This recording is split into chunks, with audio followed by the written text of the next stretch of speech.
आज इस लेक्चर में हम ये कंटेंट देखने वाले हैं। आज के इस कंटेंट है यहाँ पे global error handling in a JavaScript. Okay, उसके बाद देखेंगे try catch within a function and try catch return value. ठीक है, तो these are the ultimate content and these are the finalize content of the error handling. ठीक है, तो हमने एरर हैंडलिंग के ऊपर 2-3 लेक्चर स्पेंड किए हैं और बहुत ही अच्छी तरीके से एरर हैंडलिंग हमने देखा है। ठीक है, तो चलो अभी इस कॉन्सेप्ट को देखते हैं। तो यहाँ पे सबसे पहले हम ये ग्लोबल एरर हैंडलिंग को लास्ट में रखेंगे यहाँ पे, और ये देखेंगे हम ये कॉन्सेप्ट को देखेंगे सबसे पहले। ठीक है, तो इसको हम सीरियल इसका चेंज कर देते हैं, नंबर 1, नंबर 2 एंड नंबर 3। ठीक है, so everybody are able to see my screen?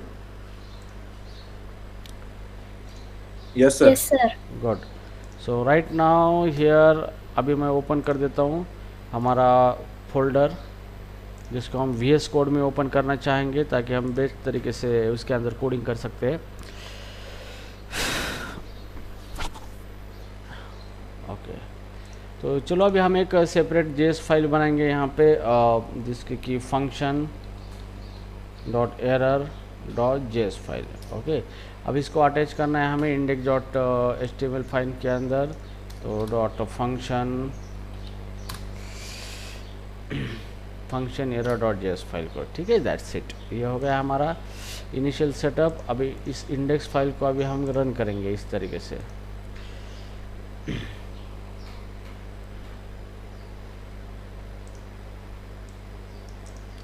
Okay, तो ये इंस्पेक्ट एलिमेंट करके हम इसके अंदर यहाँ पे देखेंगे आउटपुट। ठीक है, तो ये हो गया हमारा इनिशियल सेटअप। अभी हम देखेंगे कॉन्सेप्ट को। ओके, तो सबसे पहला कॉन्सेप्ट है हमारा try catch within a function. Okay, तो फंक्शन का हमें ही विल यूज़ करना पड़ता है फंक्शन का जावास्क्रिप्ट के अंदर। तो ट्राई कैच हम फंक्शन के अंदर इस्तेमाल कर सकते हैं। ओके, तो इससे पहले हमने फंक्शन के अंदर नहीं इस्तेमाल किया था, शायद किया था आई थिंक फंक्शन के अंदर। ठीक है, तो अभी फिर से थोड़ा एक सिनारियो देखेंगे। तो जैसे मान लो कि मेरा एक फंक्शन है स्क्वेयर। ओके, तो ये मेरा एक स्क्वेयर नाम का फंक्शन है, इसको हम एक नंबर पास करेंगे और ये फंक्शन क्या करेगा, आपको एक स्क्वेयर रिटर्न करेगा। ठीक है, बट स्क्वेयर रिटर्न करने से पहले हमें चेक करना है कि it is a valid number और नॉट। तो कैसे चेक करेंगे, इफ़ यहाँ पे is NaN not a number num, अगर ये नॉट ए नंबर है तो ये क्या थ्रो करेगा, यहाँ पे थ्रो न्यू और एक एरर को थ्रो करेगा यहाँ पे। ठीक है, तो यहाँ पे एरर हम एक थ्रो करेंगे इनवैलिड नंबर फॉर्मेट। ठीक है, तो इस टाइप का एक एरर क्या होगा यहाँ पे थ्रो होगा, invalid number format. So now अभी ये जो एरर हम थ्रो कर रहे हैं यहाँ पे, जैसे भी एरर थ्रो होगा ये फंक्शन एग्जीक्यूशन स्टॉप होगा और जहाँ पे कॉल हुआ है वहाँ पे एरर आ जाएगा। ठीक है, और फाइनली हम यहाँ पे इसको रिटर्न करेंगे, और रिटर्न करने के बाद यहाँ पे हम नम इंटू नम कर देंगे, नम इंटू नम। ठीक है, अभी ये हमारा स्क्वायर फंक्शन है, अभी इसको हमें कॉल करना है यहाँ पे। तो constant result is equal to function है हमारा स्क्वायर, इस तरीके से इसको क्या करेंगे, कॉल करेंगे स्क्वायर फंक्शन को। ओके, अब इसको एक वैल्यू पास करेंगे 10 और यहाँ पे हम इसको रिटर्न करेंगे, कंसोल डॉट लॉग करेंगे इसको, console dot log result, console dot log result. ठीक है, तो ये जो हमने कोड किया है, अब इसका रिजल्ट क्या आएगा देखेंगे हम। इसको रन करेंगे और यहाँ पे आया है 100। ठीक है, so it's working fine, square 100 का मिला है। अभी हम इसको कुछ अलग वैल्यू दे देंगे स्ट्रिंग में इस तरीके से। तो अभी इसका क्या आउटपुट आता है यहाँ पे देखेंगे, तो इट इज़ अ एरर आ चुका है। तो ये एरर अभी कॉट नहीं हुआ है हमारा, इस एरर को मतलब हमारा प्रोग्राम टर्मिनेट हुआ है एबनॉर्मली। तो यहाँ पे हम लिखते हैं कंसोल डॉट लॉग और यहाँ पे लिखते हैं प्रोग्राम रन सक्सेसफुली। ओके, तो इस प्रोग्राम को सक्सेसफुली हमने रन किया है। तो यहाँ पे अगर वो मैसेज यहाँ पे नहीं आया है, मतलब जब भी ये मैसेज आएगा तो आपका प्रोग्राम सक्सेसफुली मतलब नॉर्मल टर्मिनेशन हुआ है, लेकिन यहाँ पे अब नॉर्मल हुआ है। क्यों? क्योंकि जैसे भी यहाँ पे एक्सेप्शन थ्रो हुआ है तो डायरेक्टली वो एक्सेप्शन यहाँ पे आया है और यहाँ पे कोई कॉट का मैकेनिज्म नहीं यूज हुआ है। दैट्स व्हाई ब्राउज़र ने क्या किया, उसको थ्रो किया है, मतलब हमारे प्रोग्राम को हल्ट किया है और ये जो एरर आया मतलब हमारा एप्लीकेशन क्रैश हुआ है, तो रेस्ट ऑफ द लाइन यहाँ पे एग्जीक्यूट नहीं हो सकती। ठीक है, तो फंक्शन के अंदर ये सिनारियो होता है। तो जैसे भी हम फंक्शन के अंदर किसी एक्सेप्शन या एरर को हैंडल नहीं कर पाते, तो जहाँ पे वो फंक्शन कॉल किया है वहाँ पे वो आता है। तो इस सिचुएशन को हमें अच्छी तरीके से हैंडल करना है, तो हम यूज़ कर सकते हैं यहाँ पे ट्राई कैच मैकेनिज़्म, और ट्राई कैच मैकेनिज़्म का इस्तेमाल करके इस एरर को हैंडल करना है। तो फिर यहाँ पे आप इस तरीके से ये जो कोड है यहाँ पे ट्राई के अंदर इसको रख सकते हैं, ताकि जैसे भी ये एक्सेप्शन थ्रो हो जाए तो एक्सेप्शन यहाँ पे आएगा, और ये एक्सेप्शन ट्राई के अंदर आया तो यहाँ पे कैच रन होगा। ठीक है, तो यहाँ पे console.log और यहाँ पे हम एरर का मैसेज प्रिंट करेंगे, error.message। ठीक है, इसको हम यहाँ पे प्रिंट कर देंगे, और फाइनली ये हमारा लास्ट लाइन क्या होगा, एग्जीक्यूट होगा। तो ये हो गया मैकेनिज़्म यहाँ पे हमने हैंडल किया है। और तो पिछले लेक्चर में भी हमने यही देखा था, यहाँ पे इनवैलिड नंबर फॉर्मेट और प्रोग्राम रन सक्सेसफुली। तो ये नॉर्मल टर्मिनेशन हो गया हमारे प्रोग्राम का, और these are the only valid and preferable way to use the और throw the exception and caught the exception. ठीक है, तो अभी इतना ठीक है। तो अभी हम थोड़ा सा इसके ऊपर और एक चीज़ें देखेंगे, जैसे कि यहाँ पे एक फंक्शन है हमारा, फंक्शन जैसे मैं यहाँ पे डेमो फंक्शन लिखता हूँ, डेमो फंक्शन। अभी ये जो हमारा डेमो फंक्शन है, इस डेमो फंक्शन के अंदर यहाँ पे तो पहले हमने ये फंक्शन का try catch within a function, try catch return value. ठीक है, तो अभी जैसे मान लो ये फंक्शन, इसके अंदर हम ट्राई लिखते हैं और इसके अंदर कैच का कोई मतलब नहीं, अभी यहाँ पे हम एक्सेप्शन नहीं जनरेट करने वाले। ठीक है, ट्राई और फाइनली लिखते हैं। ठीक है, तो ट्राई के अंदर हम एक वैल्यू को रिटर्न करते हैं 10, या फिर it is a return from try block. इस तरीके से एक स्ट्रिंग को हम क्या करेंगे, रिटर्न करेंगे। ओके, और जैसे भी रिटर्न करेंगे यहाँ पे, और यहाँ पे भी हम यहाँ पे रिटर्न करेंगे रिटर्न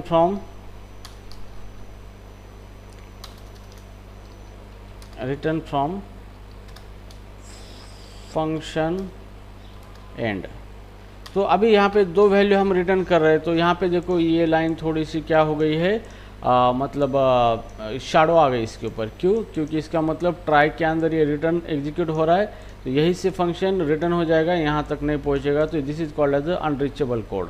ठीक है, तो ये लिखने का कोई मतलब है ही नहीं यहाँ पे, क्योंकि यहाँ पे ट्राई रन होगा और ट्राई के अंदर ही हमारा फंक्शन रिटर्न हो रहा है। ठीक है, तो अभी मान लो जैसे कि मैं इसको प्रिंट कर देता हूँ console.log, और इस फंक्शन को कॉल करेंगे डेमो, और इसकी जो भी वैल्यू है उसको रिटर्न करेंगे लॉग के अंदर। ओके, तो इस तरीके से हमने इस फंक्शन को कॉल किया है। तो जैसे भी हम इसको रन करेंगे तो आउटपुट आ गया return from try block, that's fine. But अगर आप फाइनली के अंदर भी रिटर्न करते हो, तो अभी यहाँ पे लिखेंगे console.log और here code from finally block. ठीक है, सो अभी यहाँ पे देखो क्या हो रहा है। जैसे भी हम यहाँ पे रिटर्न कर रहे हैं, तो रिटर्न स्टेटमेंट जब भी रिटर्न करता है तो यही से फंक्शन आपका रिटर्न होता है। ठीक है, अब लेकिन यहाँ पे फाइनली के अंदर भी हमने क्या किया है, कोड लिखा है। तो क्या ये सच में एग्जीक्यूट होगा? अगर ट्राई के अंदर हम रिटर्न लिखते हैं तो फंक्शन यही से रिटर्न होगा या फिर फाइनली भी रन होगा? तो ये आपको इंटरव्यू में पूछा जाता है ये सिनारियो। ठीक है, तो इस केस में क्या होगा, तो चलो हम लाइव देखते हैं क्या होगा। तो देखो सबसे पहले आया है कोड फ्रॉम फाइनली एंड उसके बाद रिटर्न फ्रॉम ट्राई ब्लॉक। मतलब इसका ये है कि अगर आप ट्राई ब्लॉक के अंदर रिटर्न भी लिखते हो, ठीक है, फंक्शन के अंदर जो रिटर्न भी लिखते हो ट्राई ब्लॉक के अंदर, बट फाइनली का कोड ऑलवेज रन होता है, इवन फंक्शन रिटर्न भी होता है। तो इस केस में क्या होता है कि फंक्शन ये तो रिटर्न करेगा पहले, लेकिन रिटर्न करने से पहले फाइनली का कोड एग्जीक्यूट करेगा और बाद में इसको रिटर्न करेगा। तो ये आपको इंटरव्यू में इस 100% इस ट्रिकी क्वेश्चन पूछा जाता है यहाँ पे ट्राई कैच के अंदर। ठीक है, तो ये ट्रिकी क्वेश्चन के अंदर मान लो कि जो भी फाइनली का कोड है वो ऑलवेज एग्जीक्यूट होता है, whether exception occur or not occur, whether function return or not it return. ठीक है, तो जैसे भी फंक्शन मैंने रिटर्न किया यहाँ से, तो यही से फंक्शन रिटर्न होता है, लेकिन वो पहले फाइनली को रन करता है और उसके बाद ही रिटर्न होता है। तो दैट्स वाई हमें पहले फाइनली का आउटपुट मिला और उसके बाद फंक्शन का रिटर्न का आउटपुट मिला यहाँ पे। ठीक है, तो ये फर्स्ट केस हो गया, फर्स्ट सिनारियो। राइट नाउ अभी हम इसका सेकंड सिनारियो देखेंगे।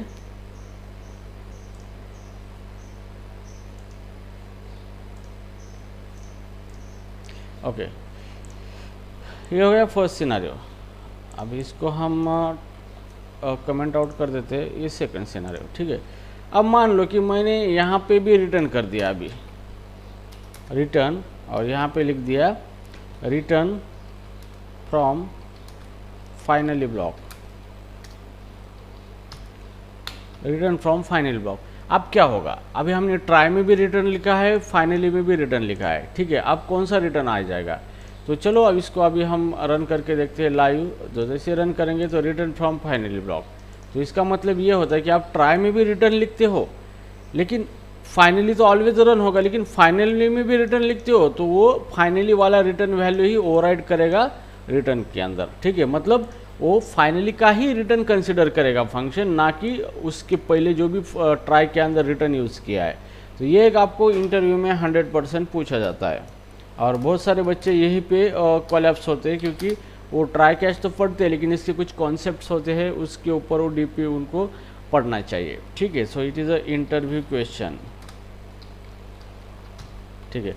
तो अगर आपको इस तरीके का सिनेरियो पूछा जाए तो your answer should be finally block always 5 preference. तो फाइनली के अंदर जो रिटर्न लिखा है वही रिटर्न फंक्शन का रिटर्न होगा वो फाइनली, ठीक है। चाहे उसकी आगे कोई भी रिटर्न हो जाए तो वो रिटर्न वैल्यू नहीं करेगा। तो यहाँ पे ये वैल्यू रिटर्न नहीं होगी, यही वैल्यू रिटर्न होगी, ठीक है। एंड सेकंड थिंग कि finally is always execute, whether function return और एक्सेप्शन आ जाए, एरर आ जाए या फिर कुछ भी हो जाए, फाइनली एग्जीक्यूट होगा मीन्स होगा, ठीक है। तो इस तरीके से ये सिनारियो था, आपको मुझे बताना था फाइनली के रिगार्डिंग। तो ये सिनारियो आप अच्छी तरीके से ध्यान में रखो, क्योंकि ये आपको इंटरव्यू में 100% पूछा जाएगा ट्राई कैच के ऊपर, ठीक है। और इसी के ऊपर ही क्वेश्चनिंग होती है आपको, okay. So this is how this concept is use try catch finally, okay, ठीक है। इसको हमने अभी कंप्लीट किया है, कंप्लीट, इसको भी हमने अभी कंप्लीट किया है, ठीक है। अभी हम देखेंगे ग्लोबल एक्सेप्शन हैंडलिंग, ठीक है। तो ये एक और एक बहुत मज़ेदार कॉन्सेप्ट है जावास्क्रिप्ट का। अगर आप जावास्क्रिप्ट ब्राउज़र इन्वायरमेंट पे एग्जीक्यूट करते हो तो आपको ये ब्राउज़र का ग्लोबल एक्सेप्शन हैंडलिंग जो है ये आपको पता होना बहुत ज़रूरी है, ठीक है। तो ये आपको एक्स्ट्रा ऑर्डिनरी बना देता है। सो मतलब क्या होता है कि नॉर्मली जहाँ पर कोई एक्सेप्शन आता है तो ज़रूरी नहीं कि हम ट्राई कैच ब्लॉक के इस्तेमाल करके उसको कैच करें। अगर हम उसको कैच नहीं करते तो ब्राउज़र क्या करता है, उसको कोलैप्स कर देता है एप्लीकेशन को, और हमारा एप्लीकेशन हल्ट होता है। जैसे मैं यहाँ पे एक्सेप्शन रेज करता हूँ यहाँ पे, जैसे कि थ्रो, या फिर मैं यहाँ पे console.log एक्स प्रिंट करता हूँ, तो यहाँ पे आपको एरर आ जाएगा। कौन सा एरर आ जाएगा यहाँ पे, यस, कौन सा एरर आएगा यहाँ पे, कोई बता सकता है?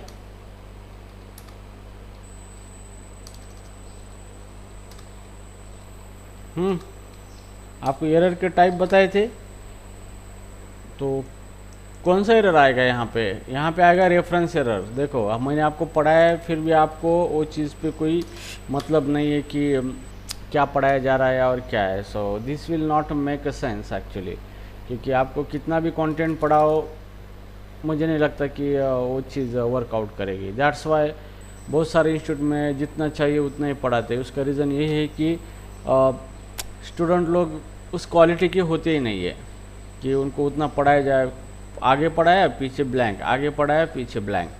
तो इस तरीके से नहीं होना चाहिए, क्योंकि यस्टरडे हमारा एक दिन छुट्टी था तो उसके पहले दिन हमने एक एरर के टाइप्स भी सिखाए, कौन सा एरर कब आता है ये भी सिखाया, एरर का मतलब क्या है वो भी सिखाया यहाँ पे।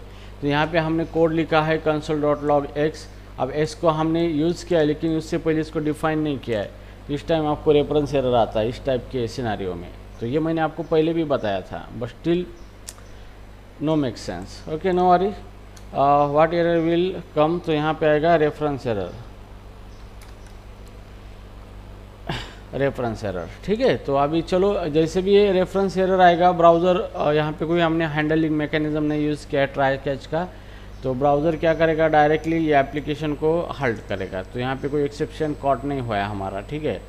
तो जैसे भी मैं इसको रन करूँगा ये रेफरेंस एरर आ चुका है और एक्स इज़ नॉट डिफाइंड। तो हम कोई भी अनडिफाइंड एलिमेंट को एक्सेस करना चाहते हैं तो वहाँ पे रेफरेंस एरर आता है, ठीक है।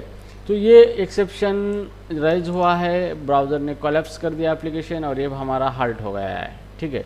अब इसके लिए ग्लोबल एक्सेप्शन हैंडलिंग कॉन्सेप्ट है। आप कोई भी एक्सेप्शन आपके एप्लीकेशन में आता है तो आप उसको ग्लोबली हैंडल कर सकते हो, मतलब ग्लोबली कैच कर सकते हो उस एक्सेप्शन को, और कैच करके उस एक्सेप्शन या एरर हो उसको कैच करके हैंडल कर सकते हो, ठीक है।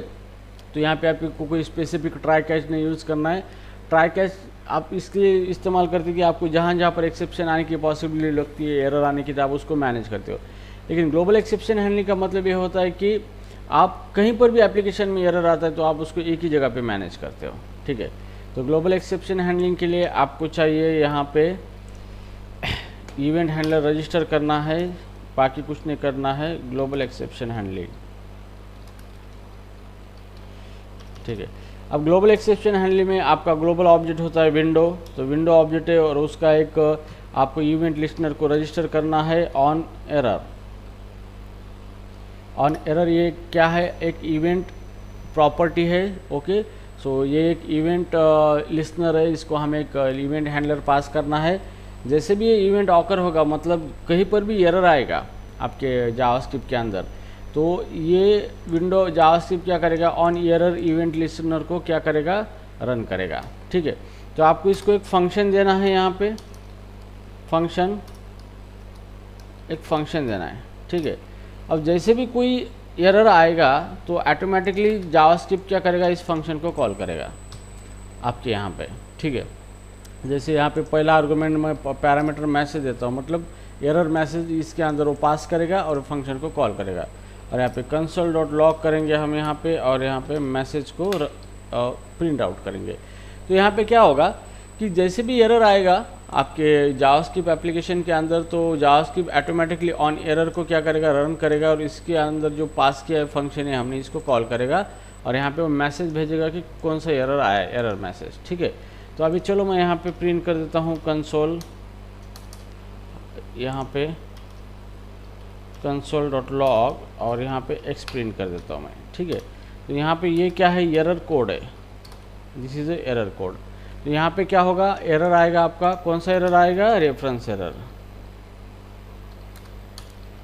रेफरेंस एरर, ठीक है। तो यहाँ पे रेफरेंस एरर आएगा, जैसे भी एरर आएगा तो ये ऑटोमेटिकली ये फंक्शन रन होगा, ये फंक्शन, और ये क्या होगा, को फंक्शन हमारा इसके अंदर जो भी कोड लिखा है हैंडल करने के लिए आप उसको हैंडल कर सकते हो, ठीक है। तो चलो यहाँ पे लिखते हैं, रिफ्रेश करते हैं यहाँ पे, तो script error x is not defined,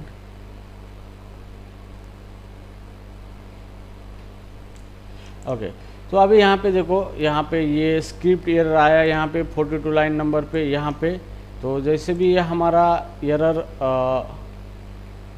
ठीक है, यहाँ पे स्क्रिप्ट एरर और एरर क्या यहाँ पे आया है, ठीक है, मतलब एप्लीकेशन क्रैश हुआ है हमारा। यहाँ पे मैं लिखता हूँ console.log और एप्लीकेशन सक्सेस लिखेंगे, सक्सेसफुल एग्जीक्यूटेड, ठीक है। तो अभी ये लास्ट वाली रन हमारी लाइन है, वो रन नहीं होगी, क्यों, क्योंकि यहाँ पे ये स्क्रिप्ट एरर यहाँ पे मैसेज आया है, यहाँ पे हमारा एप्लीकेशन टर्मिनेट हुआ है। अब इसका मतलब क्या है, ये हमने ग्लोबल एक्सेप्शन हैंडलर बनाया है। यहाँ पे जैसे भी कोई एरर आता है तो ऑन एरर फंक्शन रन होता है, इसके अंदर आप कुछ भी मैसेज दे सकते हो और जो एरर आया है उससे हमारा एप्लीकेशन टर्मिनेट हो सकता है, ठीक है।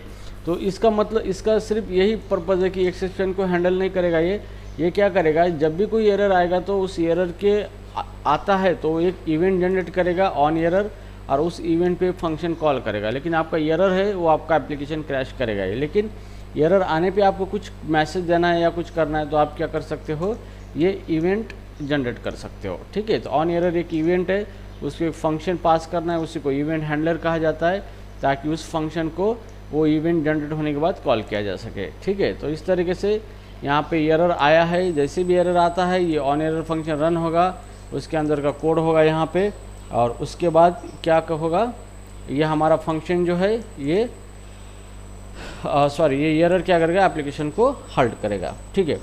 अब नाउ जैसे भी हम यहाँ पे इसको रिटर्न फॉल्स कर देंगे तो देखते हैं क्या होता है इसके अंदर। ओके, तो यहाँ पे सेम है, कुछ नहीं हो रहा है यहाँ पे, अगर इसको रिटर्न ट्रू कर देते हैं यहाँ पे तो इज इट वर्किंग फाइन या कुछ होता है, यस। तो यहाँ पे देखो अभी मान लो कि हमें क्या करना है कि हमारा एप्लीकेशन क्रैश होने से बचाना है। क्रैश होने से बचाना है मतलब यहाँ पे जो हमारा एप्लीकेशन है, जो एरर यहाँ पे आया है, ठीक है, तो ये जो एरर है यहाँ पे हमारा एप्लीकेशन स्टॉप हुआ है, लेकिन वो एरर डिस्प्ले नहीं करेगा, डायरेक्टली इस इवेंट ये इवेंट जनरेट होगा ऑन एरर और उसका ऊपर फंक्शन कॉल करेगा, लेकिन यहाँ पे एरर एप्लीकेशन को स्टॉप करेगा और उसके rest of the line execute नहीं करेगा ये, ठीक है। तो जैसे हमने यहाँ पे देखा है, यहाँ पे हमारा एरर आया है, जैसे भी एरर आता है तो ये हमारा इवेंट जनरेट हुआ है ऑन एरर, उसके ऊपर फंक्शन कॉल किया है, और जैसे भी इसको रिटर्न ट्रू करेंगे तो ये क्या करेगा, ये जो एरर है उसको डिस्प्ले नहीं करेगा और रेस्ट ऑफ द लाइन क्या करेगा, एग्जीक्यूट नहीं करेगा, स्टॉप करेगा, और इसके अंदर जो लिखा है उसी का ही आउटपुट दिखाएगा आपको, ठीक है। तो इस तरीके से क्या होता है आपका ये जो ग्लोबल एक्सेप्शन जो होता है, आप इस तरीके से इसको कॉट कर सकते हो, और मतलब ग्लोबल एक्सेप्शन मतलब एरर को आप क्या कर सकते हो, इवेंट को जनरेट कर सकते हो, ठीक है। तो this concept is nothing but the global error handling की वजह ग्लोबल एरर इवेंट, इस तरीके से हम इसको बोल सकते हैं, ओके।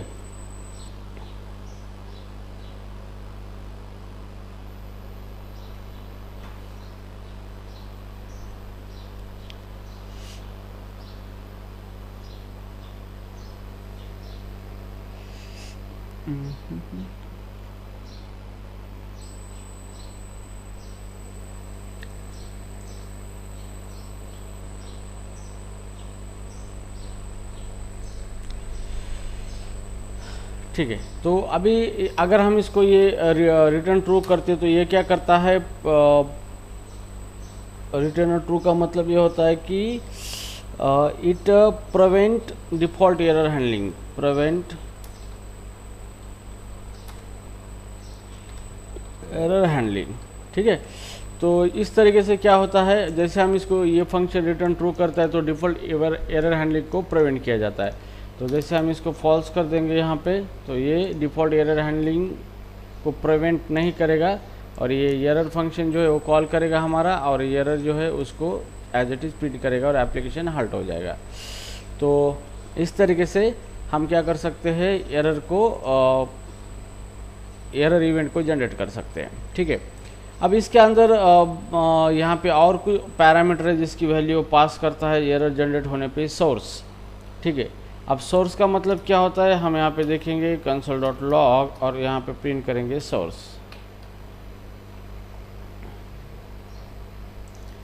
रन। तो सोर्स यहाँ पे कुछ आया नहीं है।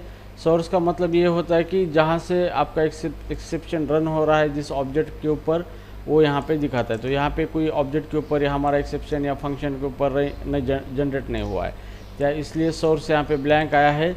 उसके बाद यहाँ पे और एक पैरामीटर पास करेगा वो लाइन नंबर, ठीक है। तो कौन से लाइन नंबर पे एक्सेप्शन आया है ये भी हम यहाँ पे ट्रैक कर सकते हो। जैसे लाइन नंबर एरर आया है यहाँ पे, तो आपके एप्लीकेशन में जहाँ किधर भी एरर आता है तो ये फंक्शन कॉल होता है, तो आप प्रिंट कर सकते हो कि कौन से लाइन नंबर पे एरर आया है, एरर कौन सा है, एरर सोर्स क्या है, किसने एरर को जनरेट किया है, ठीक है। तो जैसे हम लाइन नंबर लिखेंगे यहाँ पे तो ये रन होगा।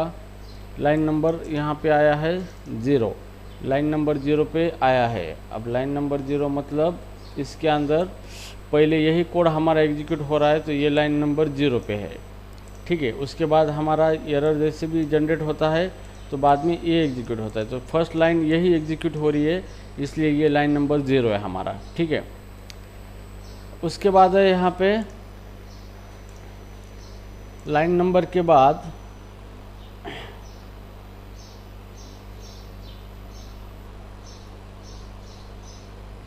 ये कॉल नंबर,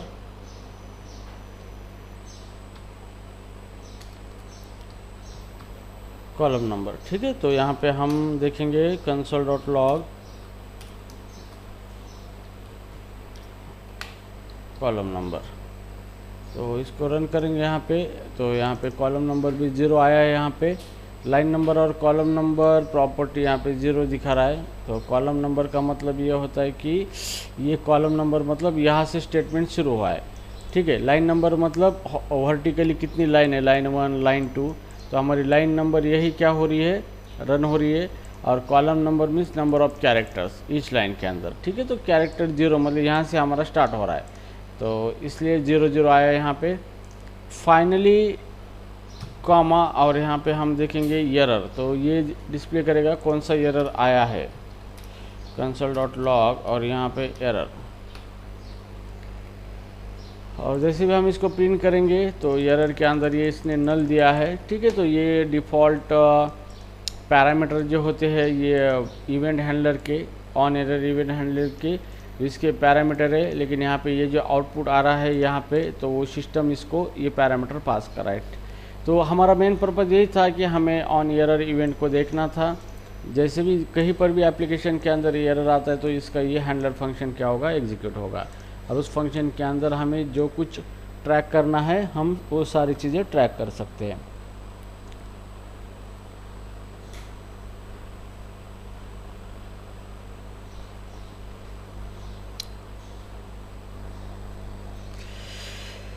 ओके, अंडरस्टूड। किसी कोई डाउट है इसके अंदर? No sir.